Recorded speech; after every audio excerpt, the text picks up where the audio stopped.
نماز ایک ایسی چیز ہے کہ شیطان کی پہلی کوشش یہ ہوتی ہے کہ نماز پڑھنے نہ دے.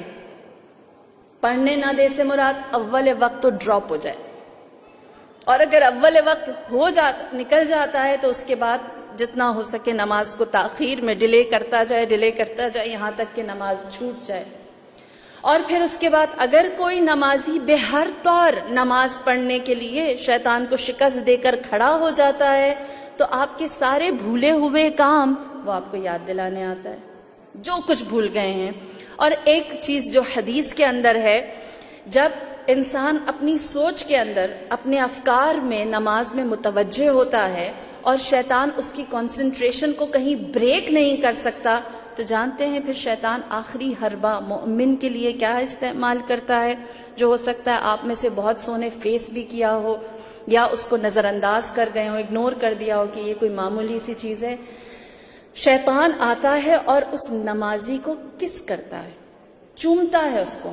اور جب چومتا ہے نماز کی حالت میں چومتا ہے تو کیا ہوتا ہے، اس جگہ پر کھجلی آتی ہے اور توجہ ٹوٹ جاتی. حدیث ہے، آتا ہے وہ مومن کو تنگ کرنے کی اتنی کوشش کرتا ہے کہ میں کہیں سے اس کی کنسنٹریشن کو ختم کروں، وہ کہیں اور متوجہ ہو جائے، کچھ دیر کے لیے ہی صحیح غیر خدا کی طرف دیکھے. اور دوسری چیز، قوم بنی اسرائیل، ایک نوجوان تھا جس نے اول وقت نماز پڑھنے کے لیے مسجد جانے کی تیاری کی، اپنے گھر سے نکلا، مسجد کی طرف گیا، راستے میں ایک جگہ بارش ہو رہی تھی اور وہ گر گیا، اس کے کپڑے نجس ہو گئے. واپس آیا، اس نے کپڑے چینج کیے، دوسری دفعہ نکلا، فجر کا وقت تھا، نماز نکل رہی تھی، لہٰذا وہ دوسری دفعہ جب تیار ہو کر آیا، جیسے ہی اس جگہ پر پہنچا جہاں پر بارش تھی اور کیچڑ تھی، دوبارہ گر گیا. تیسری دفعہ جب کپڑے چینج کر کے وہ اسی جگہ پر آیا تو اسے یہ دیکھ کر بہت حیرت ہوئی، وہاں ایک انسان پہلے سے موجود تھا جس کے ہاتھ میں روشنی تھی.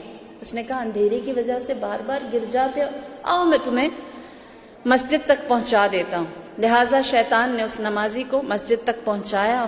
نمازی خوش ہوا، کہنے لگا کتنا اچھا انسان ہے، اس نے میری نماز کامل کرنے کے لیے روشنی کا بندوبست کیا. مسجد پہنچے، کہا تم بھی ساتھ آؤ، دونوں ساتھ چلتے ہیں. تو اس شخص نے جو روشنی لے کر کھڑا ہوا تھا اس نے کہا میں نہیں آ سکتا مسجد کے اندر. اس نے وجہ پوچھی، کیا وجہ ہے؟ تو کہنے لگا کیونکہ میں نماز نہیں پڑھتا. نمازی حیران ہوا، میری نماز کا بندوبست کیا ہے اور تم خود نماز نہیں پڑھتے، کیا وجہ ہے؟ تو اس نے وجہ بتائی اور کہنے لگا کہ میں نے خدا کو ایک آخری سجدہ کیا تھا، اس کے بعد سے میں اللہ کے سامنے جھکا نہیں. نمازی حیران ہوا، کہنے لگا تو شیطان ہے؟ اس نے کہا ہاں میں شیطان ہوں. نمازی حیران ہوا، کہنے لگا شیطان ہوتے ہوئے تو نے میری نماز کا بندوبست کر لیا. تو پھر شیطان نے سارا احوال سنایا اور کہنے لگا کہ تو اول وقت نماز نہیں پڑھتا تھا، نماز فجر نہیں پڑھتا تھا، جماعت کے لیے نہیں جاتا تھا. آج جب تو اپنے گھر سے نماز کے لباس میں باہر نکلا ہے تو میں کیچڑ والی جگہ پر کھڑا ہو گیا تاکہ میں تیرے کپڑے گندے کر دوں. اور جب تمہارے کپڑے خراب ہوں گے تم واپس چلے جاؤ گے، اور جب واپس چلے جاؤ گے تو تمہاری جماعت نکل جائے گی. لیکن تم نے کیا کیا؟ ایک دفعہ پھر کوشش کی. اور جب ایک دفعہ پھر کوشش کی، غور سے سنیں، اسٹرگل آپ کی اللہ کے نزدیک کتنی عزیز ہے. کتنی ایسی چیزیں ہمیں موٹیویٹ کرتی ہیں کہ ہم دل و جان سے اپنے سارے امور کو چھوڑ کر اللہ کی جانب راغب رہیں. شیطان کہتا ہے کہ جب تم نے کپڑے چینج کیے اور تم دوبارہ مسجد کی جانب آنے لگے تو اس وقت اللہ نے عرش سے زمین پر ملائکہ کو بھیجا اور کہا کہ میں نے اس شخص کے اور اس کے اہل و عیال کے تمام گزشتہ اور آئندہ گناہوں کو معاف کر دیا.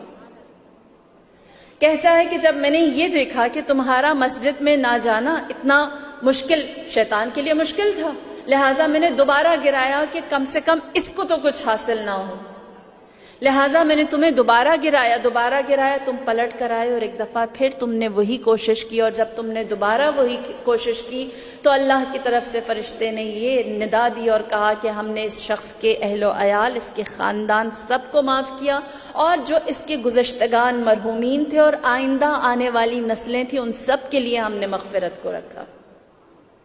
وہ کہتا ہے شیطان کہ جب میں نے یہ دیکھا میں نے سوچا اب تیسری دفعہ یہ کہیں گر نہ جائے. اگر یہ گر گیا تو ہو سکتا ہے خدا پورے شہر کو معاف کر دے. اتنی بڑی معافی سے بہتر ہے کہ یہ اب نماز کے لیے چلا جائے. دیکھیے نمازی اپنی جگہ محترم ہے، لیکن نماز کے لیے کوشش کرنے والا اور نماز کی جانب جہاد کرنے والا وہ خدا کے نزدیک زیادہ عزیز